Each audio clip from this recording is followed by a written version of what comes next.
Welcome to another edition of Boom and Bust. I'm your host, Tony Clement, here at the News Forum where all voices matter. I'm pleased to welcome back Tom Caldwell to Boom and Bust to discuss the latest economic news. Tom is, of course, the chairman of Caldwell Securities in Toronto. Welcome back, Tom. Thanks, Tony. Tony, could I start this interview with my own comments? I had a thought the other day Please. about your program, and I think this is great because the real bastion underpinning of democracy is a free and open and unbiased press. And we don't have that anymore. We have news with opinions wrapped around it and twisting it to meet an agenda. And I think the great part of your program is the people coming giving opinions. And you know what's an opinion?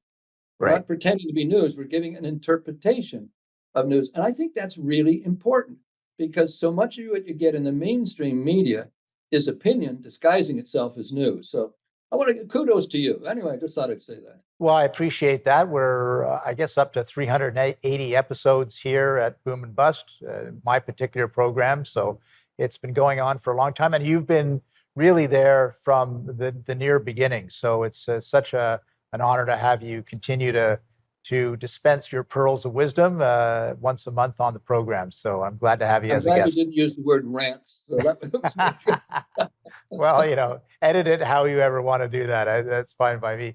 Hey, I'd love to get your point of view just generally about your take on the latest economic news. We're in the dog days of summer, so some things come and go, maybe not have a huge impact, but what's your take on things so far?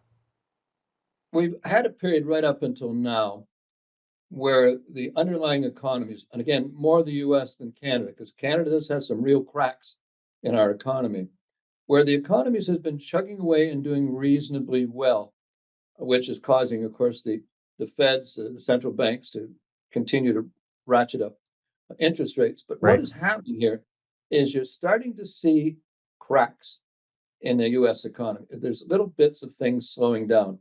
And if you pay attention, you can see it happening in many, many areas. Home building is really booming on, but commercial construction, not. So there's lots of underlying weak points. And we're sort of going through the summer with just slight indications that a slowing is in fact occurring. Now, that's actually good news for equity markets because it means the central banks may ease off on this interest rate cycle of increases, which I think they pretty well have to. I think we're near a point where they have to consider doing that because they're swimming against a current of fiscal spending really being the major underlying cause of a lot of the inflation we're seeing. Exactly. So it means they have to raise rates higher to bite into the economy. So it's really not a virtuous cycle, the opposite of that, quite a destructive cycle. But we're starting to see weak points, just hints of them more than anything else. I think that's what we're seeing in this summer economic news cycle. Right. Were you at all perturbed or in any way, did you feel strongly about Fitch's downgrading of the U.S. government debt? Was that a big deal or was that just a tempest in the teapot for you? Well, it did pull markets and everything down a little bit because this is the first downgrade they have. And America has this self-image that we're AAA, we're the biggest, we're the best, etc. Now, Fitch is the smallest of the economic indicator companies, like rankings, like Moody's or Standard & Poor's are way, way larger. But, the credit rating agencies totally blew themselves out of the water in terms of credibility by completely missing the bank crisis in 2008. I mean, most of them should have gone to jail. They were giving terrific AAA ratings on garbage bags that theoretically were insured. So, I don't put a lot of stock in them. I thought it was a good thing in that it's a reminder to governments that, that sooner or later, there's a day of reckoning on debt. And maybe, just maybe, I don't think politicians have got the message at all, frankly, but they should have. That maybe they start to think about solvency, about spending, about deficits. Canada too, Canada especially. We have a AAA rating, heaven knows why.